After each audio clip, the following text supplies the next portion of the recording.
Let's navigate, let's elevate. Neuroverse, a gift to celebrate. Come and join the tribe, let's unite and thrive. Grow, shine, expand your gifted mind. Let's navigate, let's elevate. Neuroverse, a gift to celebrate. Come and join the tribe, let's unite and thrive. Grow, shine, expand your gifted mind.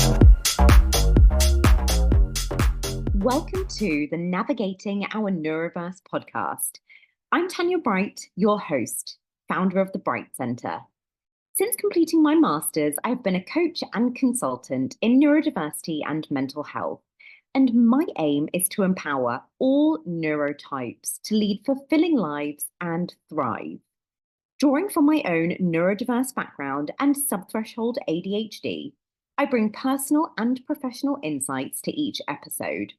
Join me as we explore quality evidence-based information, share diverse lived experiences, share tools to help support challenges, debunk myths, and shine a positive light on neurodiversities. Thank you for being part of this journey towards understanding, acceptance, and empowerment.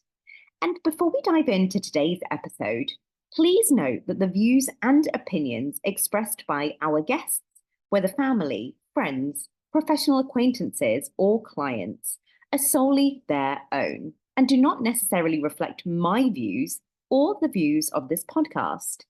As a listener, you may not always agree with or resonate with every perspective shared here. Our goal is to bring a diverse range of experiences and viewpoints alongside evidence-based and factual information.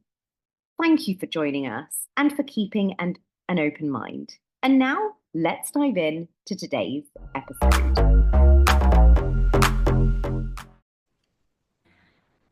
Welcome, everybody, to the Navigating the Neuroverse podcast, Season 2. We're finally here, Season 2, Episode 1, and I'm so excited to be joined by my client, Harry, and we're starting off this season with just meeting and sharing some extremely inspirational people, as much as I'm sure she will never describe herself in that way. So welcome, Harry, to the Navigating the Neuroverse podcast. How are you doing today? Yeah, good day today. Sun is shining. It's nice to have winter kind of feeling as though it's kind of leaving and we can get into spring soon. That would be good. Definitely, yes. Otherwise, January can feel a bit long, can't it? So yay to sunshine. We love that. We want more of that. Definitely. So quickly, Harry, can you just tell us what is your age, your location, and just a little bit about you? Just a quick summary so everyone knows who you are. So my name is Angharad, but most people know me by Harry because Angharad's a bit of a mouthful sometimes. You know, this traditional Welsh names can be a little bit daunting for people. I am nearing 40. And I live in West Wales. It's a beautiful part of the country. You can probably see the fields behind me that has normally got nice black and white cows in it and stuff. So my background is in psychology, education-wise. So I've got a master's degree in psychology, as Tanya knows, and some of the ladies from the other groups that we're in know about. And I also used to be a teacher as well. I have a neurospicy child who is ASD and ADHD, and I have come to discover that I am neurodiverse as well. Mainly ADHD, but also maybe a little bit of ASD in there as well somewhere. And that's just me. Thanks, Harry. Yeah, great overview. So just very quickly, can you share a little bit then? I know you just explained how through your son, you've come to realize your neurodivergence, but can you share a bit more about your journey of discovering your own neurodivergence? Yeah, certainly. So Oscar was born, that's my son, he was born in 2015 and he had his diagnosis of autism in 2020. Because of my background with psychology and with having been a teacher, I was spotting those signs really early. Things like him walking on his tiptoes because he didn't like the sensory feeling on the bottom of his feet, the lack of eye contact, the slow speech, an awareness of dangers. And so I was picking up on those from a very, very early age. But he was 5 by the time that he was diagnosed. It was only really pushed when he ended up going to school and the teachers realizing that he was not as not as they would expect somebody of that age to be behaving. So he was climbing up onto cabinets and jumping off them and things like that, and causing a real disruption, putting himself in danger as well as other people. But I was really focused at that time on him being autistic and the things that were surrounding his autism, and strategies for managing that I never really looked into ADHD that much. And it was only really when a pediatrician made the suggestion that perhaps he had ADHD as well as the autism, that then I started looking more at those ADHD type symptoms. And the more that I was reading and the more that I was speaking to other parents of children who had ADHD, that suddenly I realized, well, it was a growing thing, really. It wasn't just a sudden realization, but it was a growing realization that, oh crap, I might have these symptoms as well. And it's not particularly surprising considering the heavy genetic component that comes with neurodiversity. They say that if you've got a neurodiverse kid coming to you, there's a 50% chance that one or both of those parents will also be neurodiverse. So really, it wasn't that surprising. But to me, then realizing all of those things that I had done in the past that I got frustrated by, or that I was self-critical of in terms of my own behavior, then started to make sense. And then I started to, I was doing courses, I was looking for more information, and I found your courses and your webinars. And then I went to the parenting course to try and find solution, typical parent. I was putting my own needs and my own behaviors second, and I was trying to deal with Oscar first. And then after doing the webinar and the course with you, then I came in to do one-to-one sessions, and you very rightly said to me, maybe we better deal with your neurodiversity issues first and then deal with Oscar afterwards. And I'm so grateful that you suggested that, because you always say you can't pour from an empty cup, and so we needed to deal with me first. And I'm so grateful, because that has made dealing with some of Oscar's challenges easier, because I now understand mine and can deal with my issues. I can then, I've got more energy, I've got more patience to deal with Oscar as well. So that's where I've come to in my journey so far. It was a discovery about Oscar, and then has turned into a discovery about me that has then helped the entirety of my life. It hasn't just been Oscar. Thanks, Harry. And I think that's such a powerful point because, I work with so many parents, and a very similar shared experience of it's a focus on the child, the child, the child, the child. And, absolutely, of course, as a parent, you always are going to automatically put your child first and give, pour and pour and pour and advocate and advocate and advocate. And something that isn't spoken about enough is advocacy fatigue, which is, we covered it in the parent course, and it really is a thing, which is if you really don't look after yourself and make sure that you do have that energy to give to your child, you will hit that wall whereby you just don't have it anymore. And unfortunately, I've seen, and it can lead to resentment, it can lead to frustration, it can lead to anger. And of course, absolutely, if you're giving and pouring and then you're not making sure that, using that same analogy, that you're filling up your own cup, then you're running on empty. So of course it's going to show up as, resentment, anger, upset, frustration, lack of patience. So it's so important. And the other analogy I always use, which I'm sure you'll remember, Harry, is when you're on the plane, if everyone, think about when you've been on a flight and the air stewardess or steward will say, put on your own oxygen mask first before you place it on anyone else. And I use that analogy because that in itself is so important, and it's so good to visualize that you have to give yourself that oxygen first before you can help somebody else. Because if you've run out of oxygen, you are no use to anybody. So I've rabbited on a little bit, but it is because it's so important. And I think it also links with parents thinking they're being selfish if they are focusing on themselves, but you have to look at the bigger picture. And actually, selfishness isn't always a bad thing. It's got a negative association with it, but actually it's very important. And it doesn't have to be loads. It can literally be making sure that you give yourself 10 minutes a day of silence, turning off your phone, just sitting in a dark room, whatever it is, do some yoga, get out in nature, whatever it is to fill up your own cup. Even 10 minutes a day will do the world of good, So thank you for sharing, Harry. So my next question is, how has being a single mum shaped your perspective on parenting, especially with Oscar, your lovely autistic son? Oh, single parenting, just parenting in general, is very isolating. Single parenting, even more so. And then being a parent of a child who's neurodiverse, even more so again.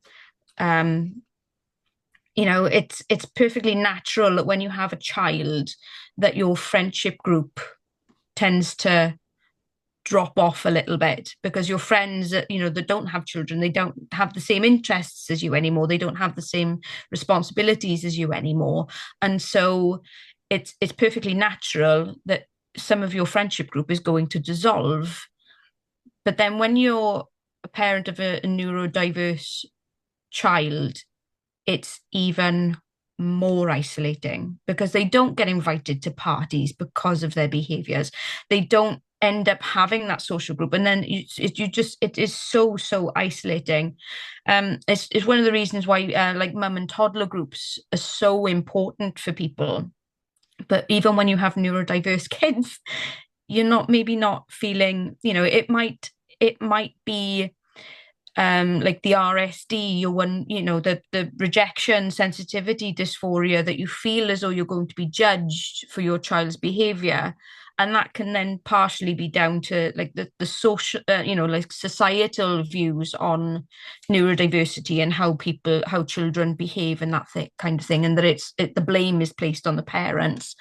And so that feeling of not being a part of anything it's awful.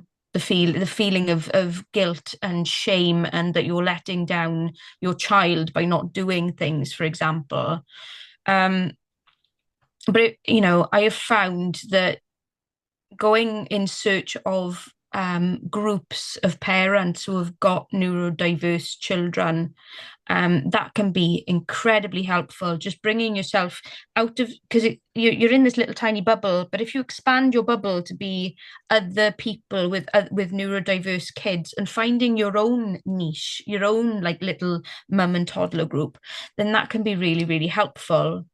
There have been groups that have popped up around my area in Carmarthenshire, that they've been putting on like music sensory sessions, or they've been putting on like SEND friendly Christmas things recently, Christmas visits with Santa, or pumpkin picking, or go into a sensory room or a play area. And those kinds of groups, just being part of those and being part of a group of people that understand, can help massively. And family members and things. I'm part of a big family, and my family members have wanted to help me in the past, but they just don't know how, and that can be that in itself again can be isolating. but find people that are on your level is the only kind of thing that I can bring to that, because it is isolating, but it's only when you take yourself out of that isolation will you find, decent support for yourself. Yeah, absolutely, Harry. Thank you. Definitely. So the one key takeaway from that question is, find your tribe. And I often say, find your neurodivergent tribe, but actually it's not. It's about finding people who just understand, who are willing to understand, and it just accept you, accept Oscar. It really isn't about that they all have to be ND. That's also wonderful, but it doesn't have to be. It is just about being around people who invite you to be, your authentic self, to remove any judgment and just to let you and Oscar show up as, you guys unmasked and just, shining both of your beautiful, just neurodivergent, lovely lights. So that's, really important because that is one thing that is very shared is that feeling of, lonely and isolated. And I know most parents do go through that. All parents, regardless of neurotype, but like you said, especially then when you have a neurodivergent child, and that adds another sense of difference and detachment from then, the other mums and the mum and baby groups and mum and toddler groups and that kind of thing. It's, another difference. So definitely so important. And more, like you said, which is wonderful. There's so many more groups popping up in different areas, that are in person as well as online, to have that tribe, to find that tribe. So I'm actually going to pop a link, guys, with this episode because I have a new platform actually on the Patreon, on the Bright Center Patreon, where you can just chat and share, and that's going to be really, really lovely and exciting. So I will add that link. So make sure you guys go and join that because it is totally free. So thanks, Harry. Okay, my next question is again, a bit more personal to yourself. What have been the biggest lessons you've learned from overcoming some of the addiction challenges that you've been through and your health challenges, if you're happy to share with us? I'm happy to share about that. So I have had issues with addiction, and it's not particularly surprising when it comes to people who are neurodiverse, especially ADHD. It's one of the categories that, it's one of the tick boxes for classification for ADHD is having, have we had issues with addiction? And that doesn't have to be alcohol. That can be with drugs, with work, with shopping, with overeating. It could be anything, just because of how our brains work in terms of that dopamine, that we have that good feeling from something. We just want more, more, more, more, more, more, more, more, more. But the biggest lessons that I've learned from overcoming those have been, to do with my people pleasing and my rejection sensitivity dysphoria. As part of that, it almost killed me with my especially with my addiction to alcohol, and I used it as a crutch. I didn't want to ask for help at any point because I felt as though, I was going to be letting people down, or I was going to be I was going to be a disappointment, or that people were going to view me differently, or, that I was weak-willed. And it's nothing to do with that at all. It's just using that as a crutch. And for me, alcohol worked as a crutch until it didn't. And that's when I had to,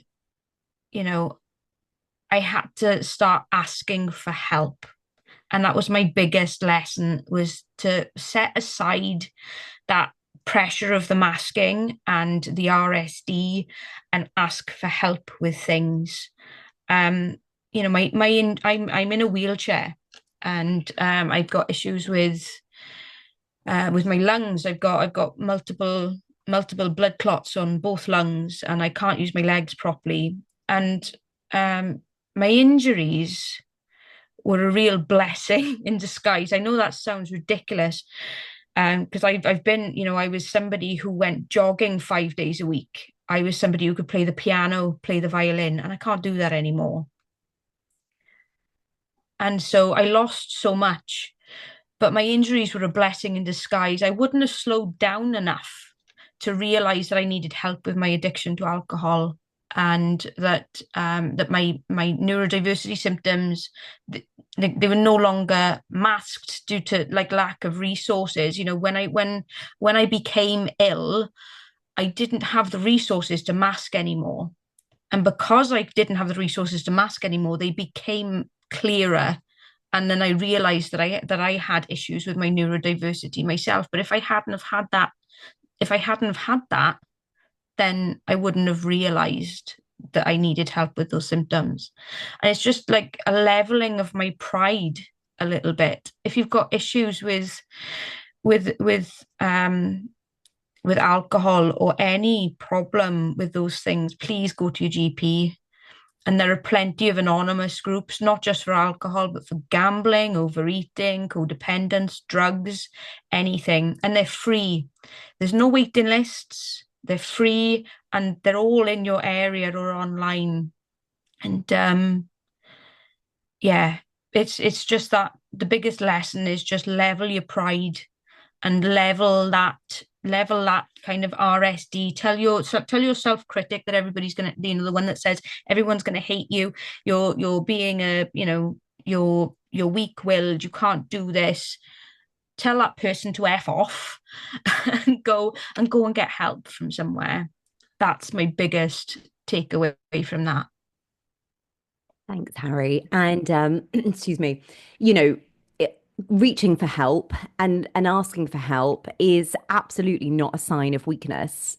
That is still such a massive thing in society today that and more it's lessening, which is wonderful.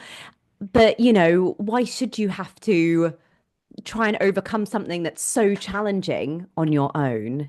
And it's so important to know that you are worthy of a life free of the addiction. And there are ways, there are so many quite simple, straightforward methods as well to help you to overcome. Obviously, again, everyone's different and each addiction is different in terms of, complexity and how challenging it is.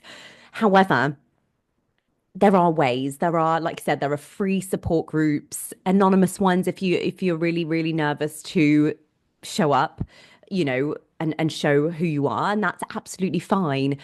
But, like you said, just to reiterate, is really do reach out and get that help.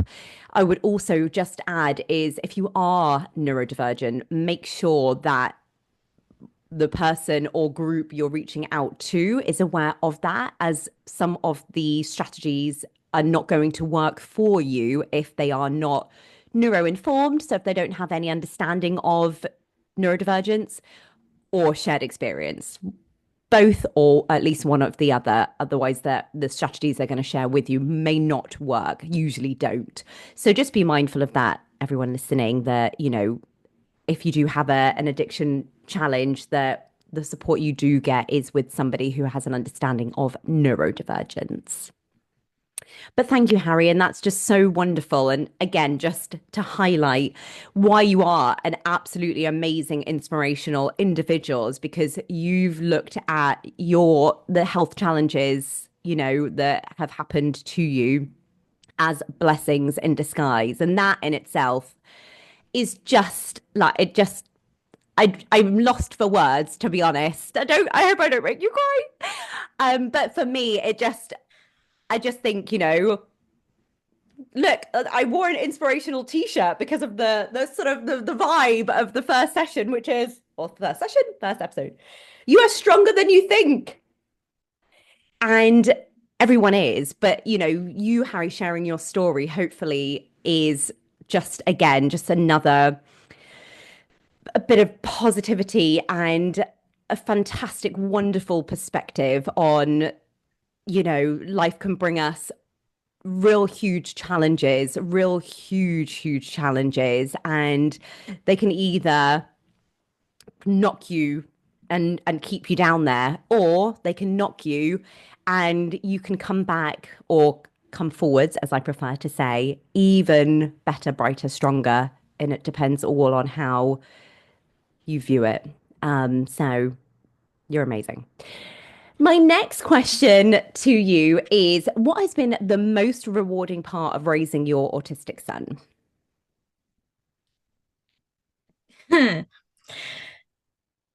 Oh, seeing him happy.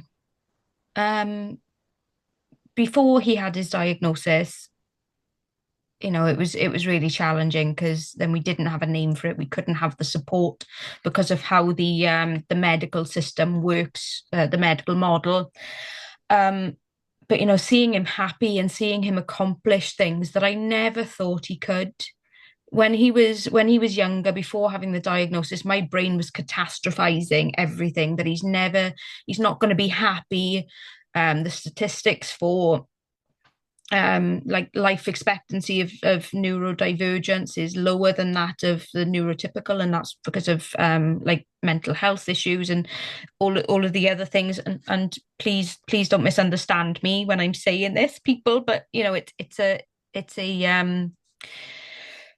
statistic. It's not real life. Your child, I'm not saying your child is going to die early. I'm just saying that, statistically, we have a lower life expectancy because of things like mental health. And seeing him happy and seeing him accomplish things that other kids his age can't do, that brings a massive smile to my face. He is a very accomplished swimmer. He can, he's 9 now, and he's able to swim lengths in a pool for ages. He can do butterfly in the pool. He can dive down to the bottom. He is safe in the water. The amount of different jigsaw puzzles and things that he puts together are astounding. A 9-year-old that's neurotypical would not be able to, or would struggle to do the things that he does for the length of time that he does. We put a marble parkour together a couple of months ago, and that is like a you turn the crank and the marbles go up a set of stairs and round a load of loops and stuff. And he did that in an afternoon by himself. There's no way on heaven or earth that I could think of his cousins doing that. His cousin's a year younger than him. She would not be able to do that in an afternoon, but he is able to do that. And that is something that fills me with so much pride, that, not only is he accomplishing the things that I never thought he would be able to do, but he's actually like overtaken somebody else as well in the things that he is good at. And sometimes I just need to remember that,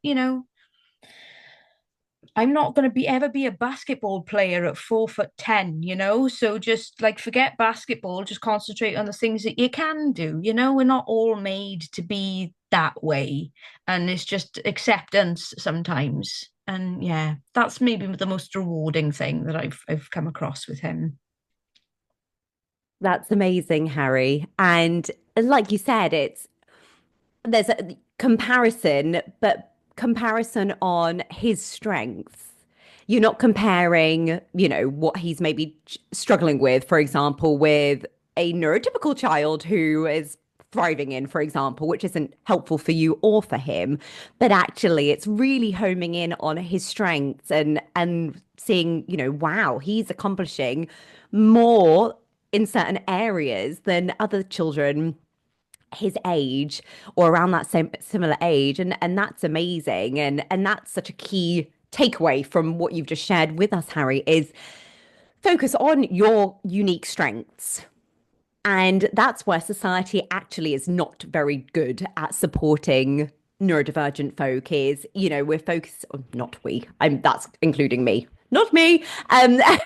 Generally though, in schools, in workplaces, it's a focus on, okay, well, you can improve here.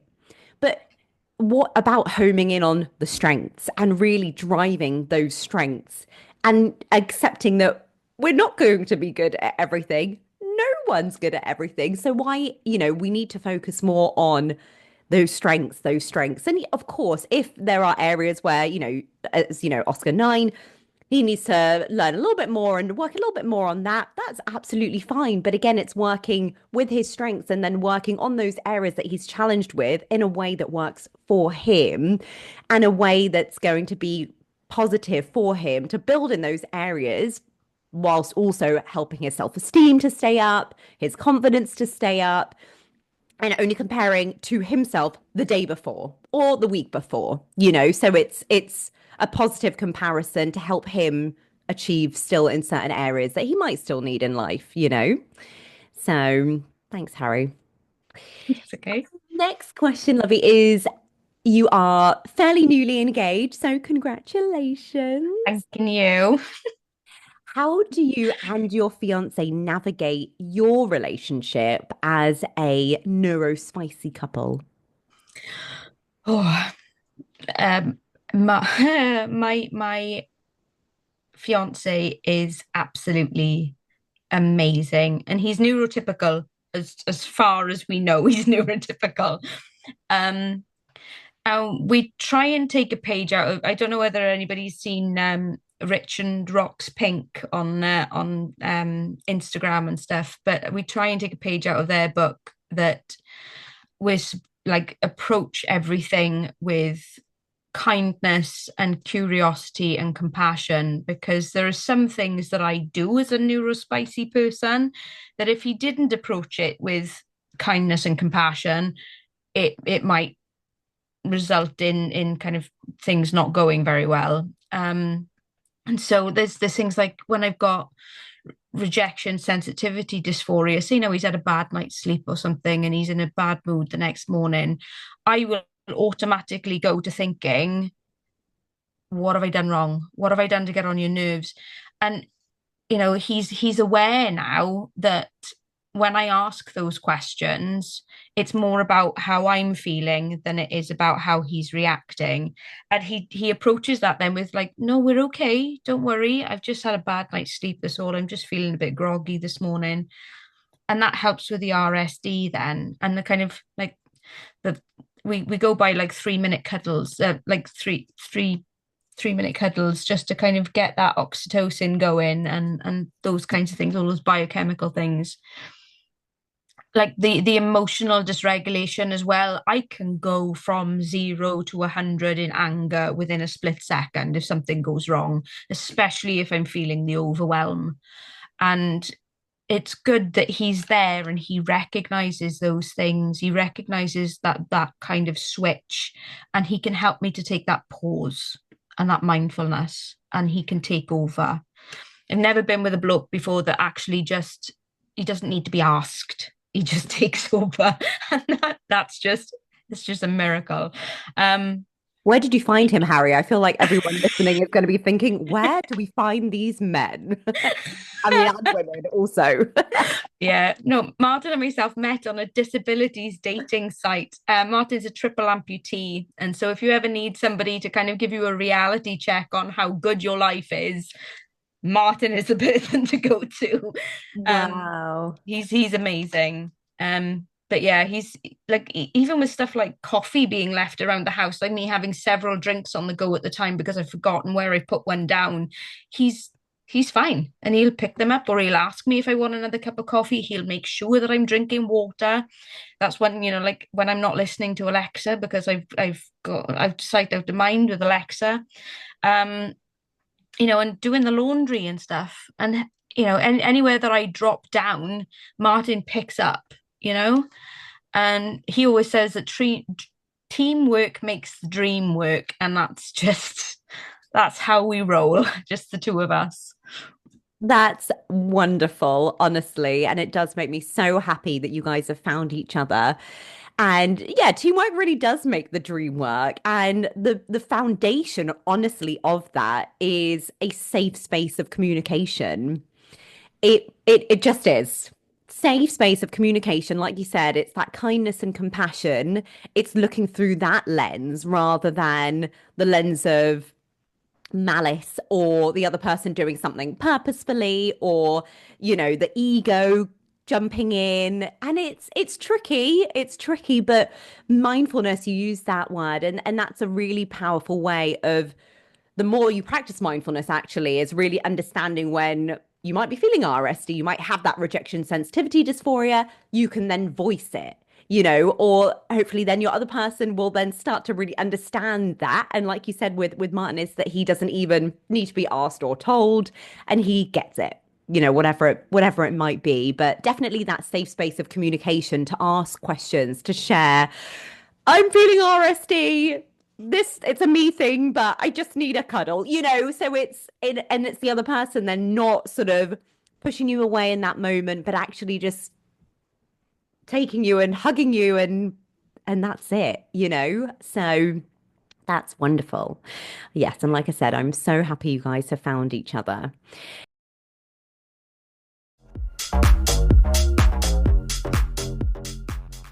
Are you ready to deepen your understanding of how trauma impacts neurodivergent individuals? Join me for my upcoming live event, Understanding Trauma and Neurodiversity. This session is packed with insights, the latest evidence-based information, practical strategies, and tools to better support yourself or others.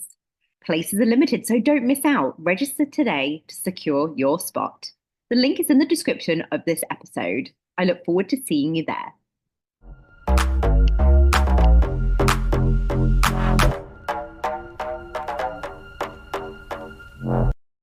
So my next question, Harry, is what advice would you give to other parents navigating the dual challenges of neurodiversity and parenting? So a bit of a double question there.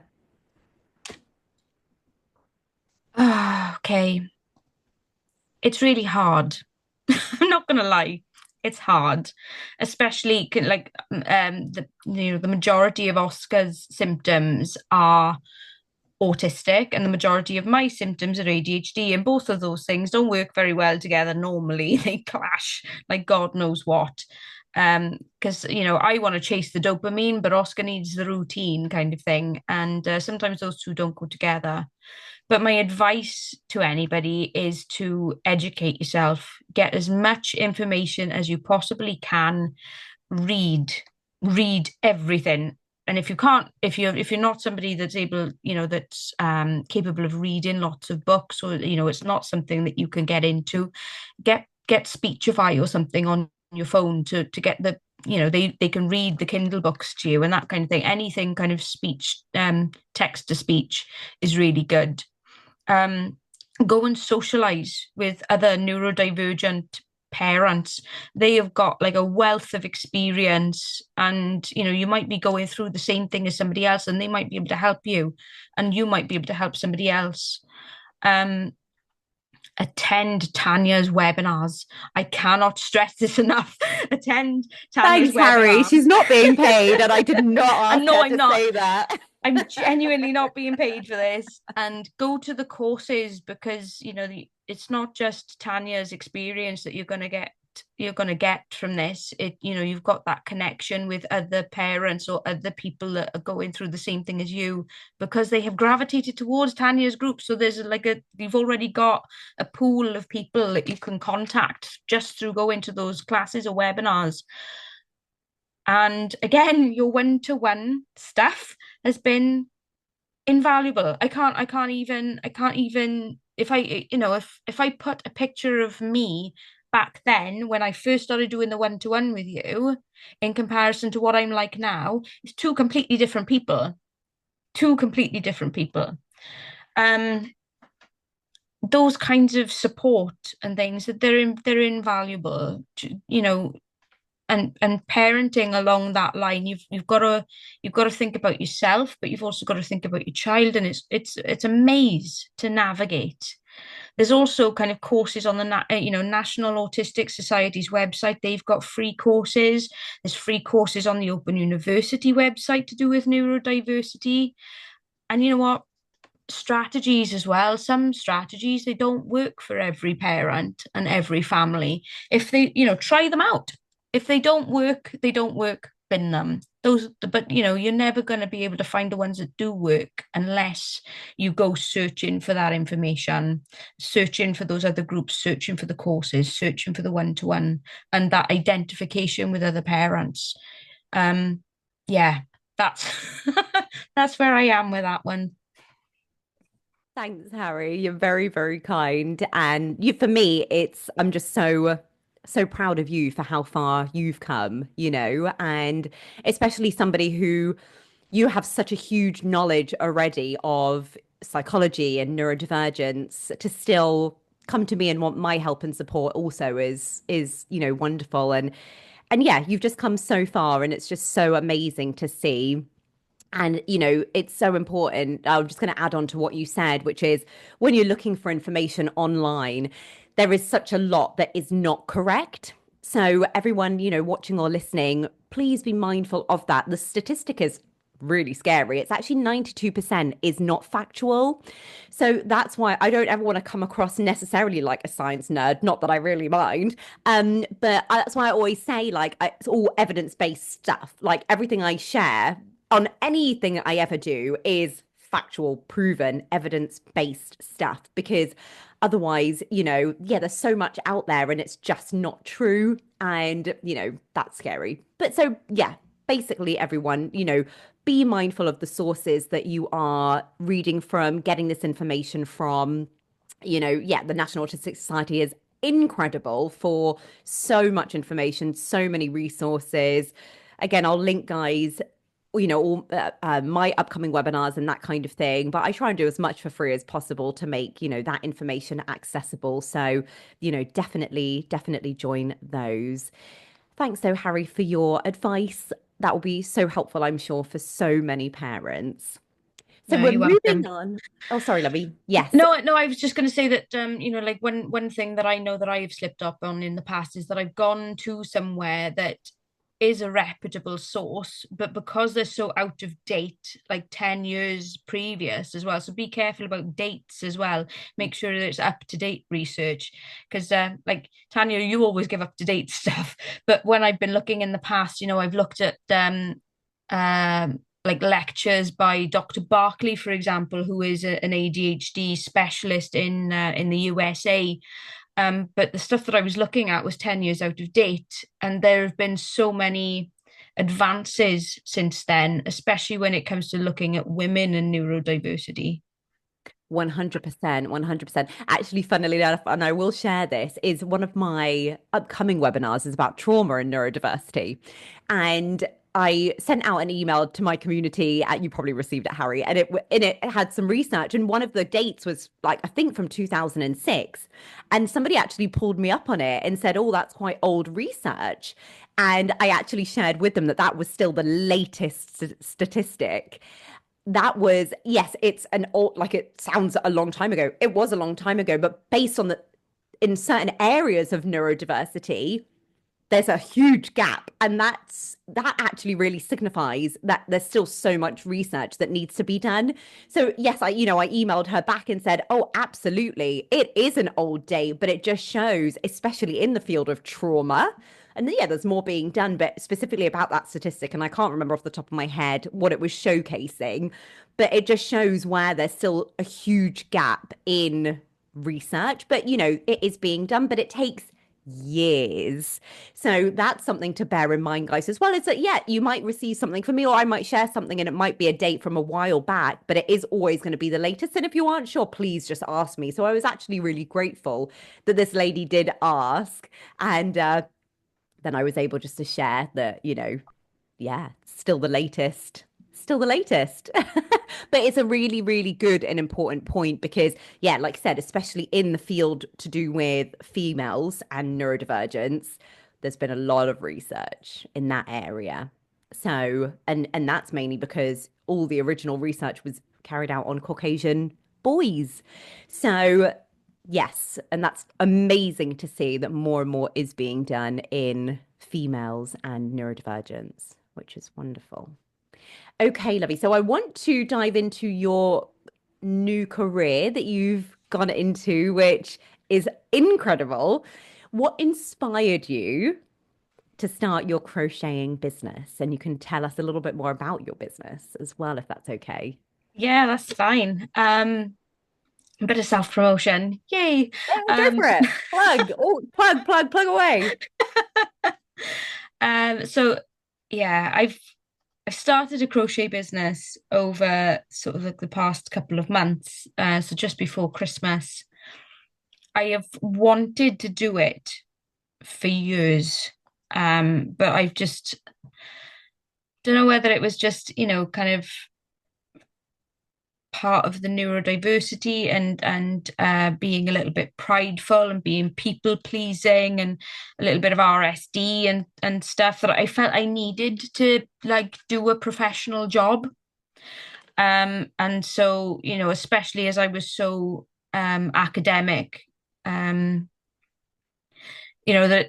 also low self-esteem as well, that I didn't think that I would ever be good enough doing crochet to, for somebody to want to buy my products. But I started, I gave up work before I was injured with the kind of like loss of mobility. But I started making my own wedding dress since Martin proposed. I went on a bit of a hyperfocus and I started making my own dress because I wanted it to be unique and perfect and something that was just mine. And it turned out that my neighbour, who is also getting married in about 4 weeks' time, she saw me crocheting my wedding dress through my window, and she asked me what I was doing, and I explained, and she said, "Oh my God, I have been looking everywhere for a wedding dress. I haven't been able to find one. Yours is so beautiful. Could you make me one?" And I was just completely taken aback. And I went, "Yeah, okay, that's fine." So I've started started making her wedding dress. If anybody wants to see the progress, the best place to have a look is my TikTok page, which is at asp.crochet. And yeah, there's like videos of like time lapse of me making her wedding dress for her. And yeah, I thought, sod it. Now is the time to do it. I've got no work commitments at the moment. I'm looking after Oscar as part of my full-time commitments, and yeah, that's that's where we are. That's how it started. And so yeah, I've got a christening blanket that I'm doing at the moment, and bookmarks that I've done, but the wedding dress is currently it's the pièce de résistance at the moment. She's coming in for a final fitting tomorrow to make sure that everything's all perfect. Oh. That's so exciting. So tell us, Harry, where people can find you to contact you or just to see more about your business and to see what you provide. Okay, so like I said, the TikTok page at asp.crochet on TikTok.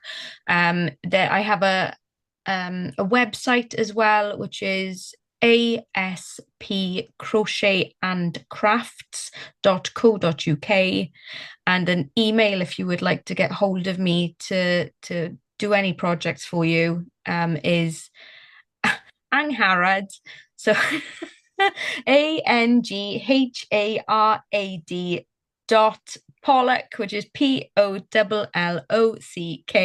at aspcrochetandcrafts.co.uk. I know that one's a big mouthful, so TikTok is the best place to go. Put it in the description of this episode. That will be easier, please. I think. Yeah.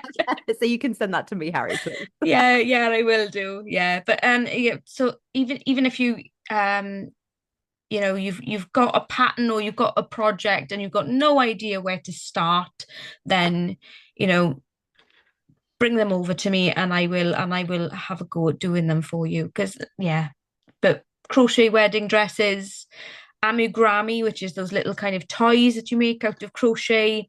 There's so many things that you can make out of it, and I'll be happy to accept any projects that anybody wants to send my way. Amazing, Harry. Amazing. And would you say that now starting your business has helped you overcome some of the challenges that you face due to being neurodivergent? Massively. Crocheting is my hyperfocus. It's what I do to kind of calm everything down. It may seem strange to some people who might be neurotypical, but doing this helps me to recharge.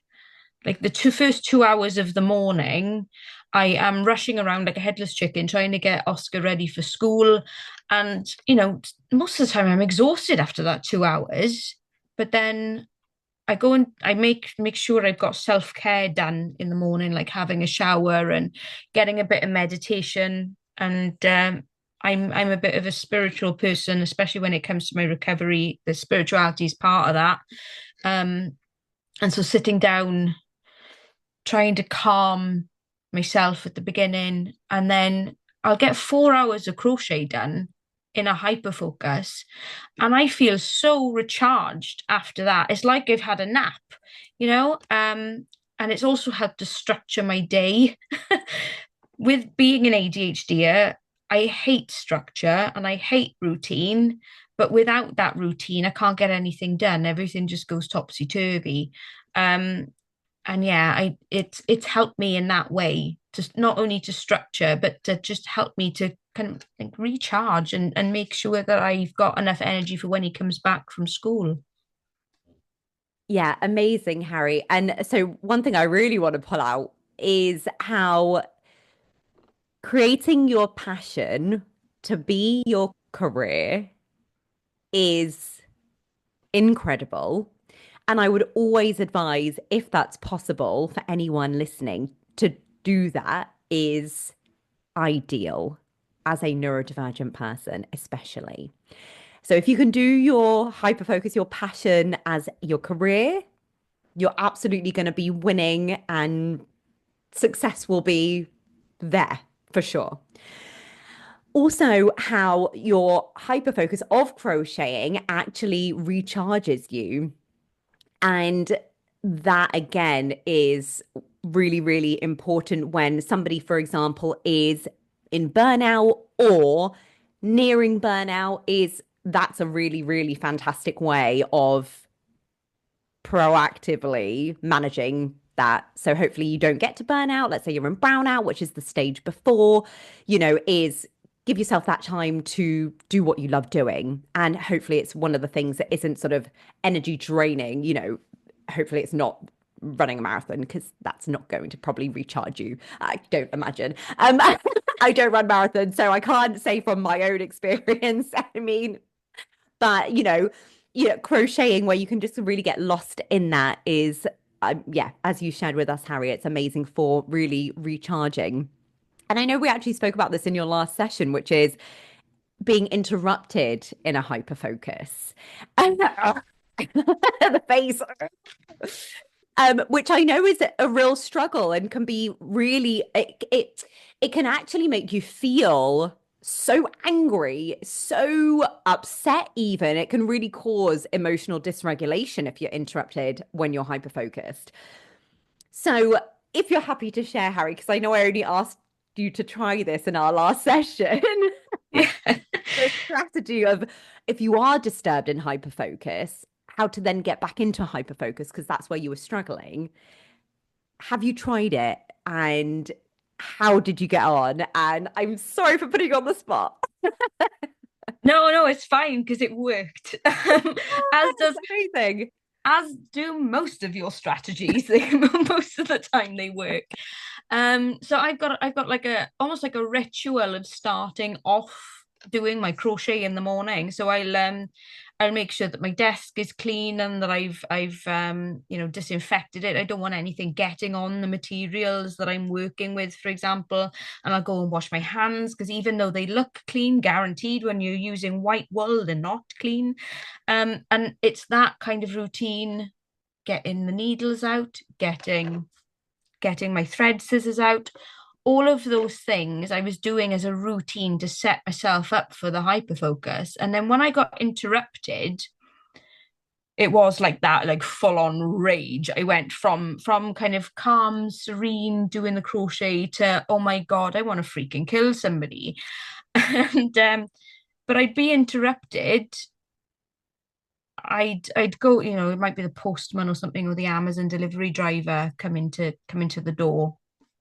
And I did what you suggested then, which was kind of to restart that routine again, put everything away, rewash the unit, go and wash my hands, get everything back out. And it's almost as though I just restarted that process back off again. And it was, yeah, it did help. Didn't help so much with the rage. I had to just take a moment and pause to kind of stop the rage from happening. But that's all part of that mindfulness again, and that meditation, and being able to stop yourself in that moment and just step back and view everything as a whole.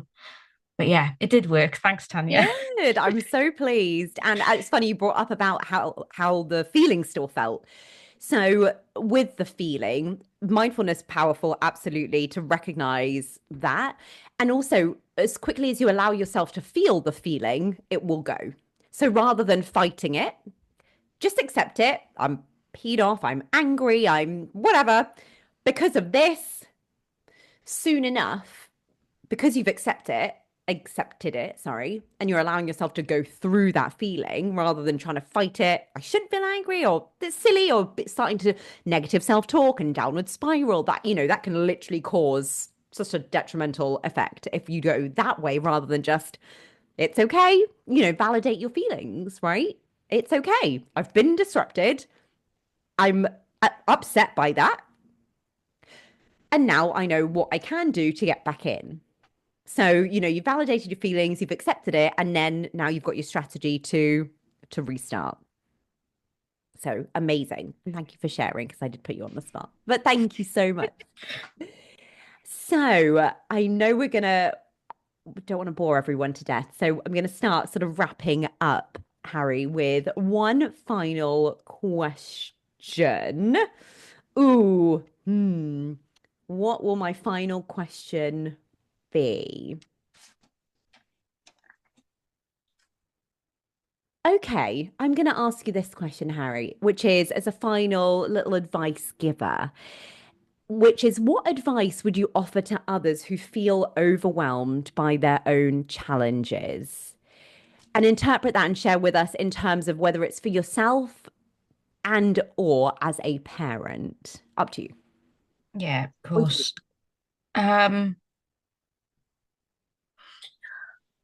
What advice would I offer others overwhelmed with the challenges? First of all, calm down.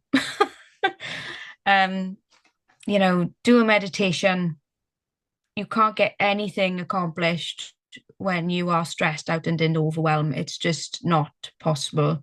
And I mean, like, looking at going over to psychology and looking at the parts of the brain that are activated when you're in overwhelm and you're stressed and you're in that function, the front part of your brain that deals with like logic and being able to work things out can't be activated, because your fight or flight is, the base part of your brain, which is the oldest part of your brain and the one that takes over, that is running the show. And so you need to be able to, first of all, just calm yourself down. And I know that, in the moment, sometimes it's not possible to sit there and do a 5-minute meditation, because you might have kids running around, or you might be in a busy shopping supermarket or something like that, and you can't. But you've always got that ability just to pause. And when you pause and do that mindfulness for a second and step away from the situation mentally, that is when you can then deal with the issues. Second of all, ask for help. There's no shame in it. You're not letting anybody down by asking for any help at all. Like, talk to people with like Tanya, for example, who can help with all of those coping strategies. I don't know how many times that I have been so in my own head when it comes to, like, I can't do this, I've got this challenge. And then I'll ask you a question. And I think I said to you last time, wasn't it, is that, like, I don't know why I don't come up with these strategies on my own, but because they seem so common sense, but because you're actually in there, you can't step away sometimes. And get those strategies from somebody to like help you deal with it. And just remember that you're not alone. There's always someone who's gone through what you're going through, or is going through what you're going through. And there's I look at Martin sometimes and I always realize there's always somebody that's slightly worse off than I am, and who can, help with those situations, or even just give you a little bit of a reality check that it's not, you know, there's no reason for you to be so angry or depressed, because there's always, gratitude. There's always somebody that's going to be worse off. And finally, that, like, life gives you challenges. I'm living proof that when life gives you challenges, you don't view it as a barrier. You just view it as a lesson. You always say, Tanya, that, it's not about weathering the storm. It's about learning how to surf. You can't stop the waves. That's it. You can't stop the waves, but you can learn how to surf. And these challenges are an opportunity for you to learn from. They're not something that is in your way. They're not insurpassable. They are something that you can, like, I don't know how many times that, Oscar's had a meltdown. And instead of me kind of going, oh, I don't know why he's had a meltdown, this is just ridiculous, how am I going to get past this? I go, right, okay, step away for a second, calm down. All right, this didn't work this time. What can I do to change it next time? And yeah, just remember that it's really difficult to say sometimes, but sometimes the biggest challenges you face are the ones that are going to help you to grow. Growth and pain go hand in hand, and sometimes you just got to pick yourself up and dust yourself off. Keep going, because it does get better. Everything gets better. Even if you're addicted to alcohol and you've got, you're in a wheelchair and you've got an ASD child and you're a single parent, it gets better. You've just got to flip the script, and just everything gets better after that. Thanks, Harry. I can't say any more. I will just say two little words, though, just to sort of add on to that wonderful advice that you've just shared, which is you can look at stuff and things that happen, situations, as either lessons or blessings, and that's quite a nice, simplistic way of kind of sort of what you were saying. But well, I'm moved, and I already knew so much about you, so I'm sure so many of the people that are viewing this podcast or listening, I'm sure, are inspired, which was the whole underlying message. Inspired and definitely moved, and hopefully, the advice you've given is really invaluable today, and hopefully it has really helped those that are watching and listening. So Harry, thank you so much, for sharing your journey, your story, and everything you've been through. So yeah, once again, thank you. And everyone, thank you for joining us.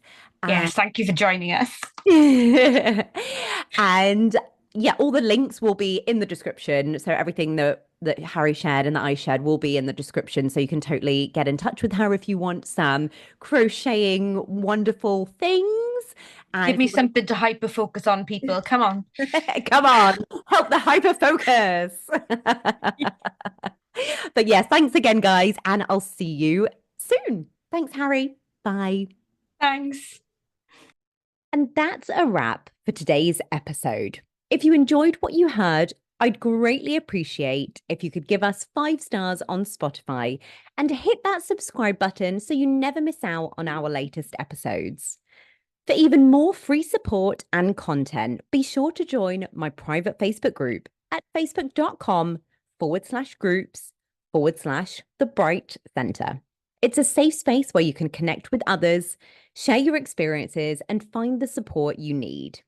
Remember, support for neurodivergent individuals and their families can be hard to come by. Please don't struggle alone. I'm here for you every step of the way. Before we go, a special shout out to my client, V4 Victor, who's ADHD and is amazing talent, who created the amazing podcast theme tune. Let's enjoy it one last time today, and I'll see you next week for another enlightening episode. Take care and stay bright.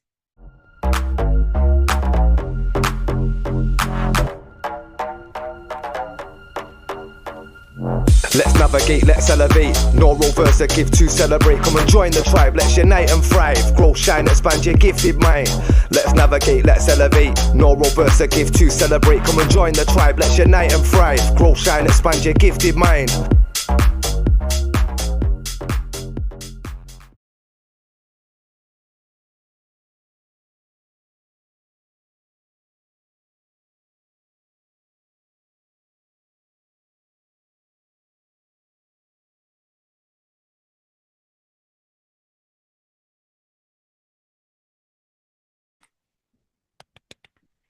Yay! You did it, love. You did it. You did it. Okay, let me just stop recording.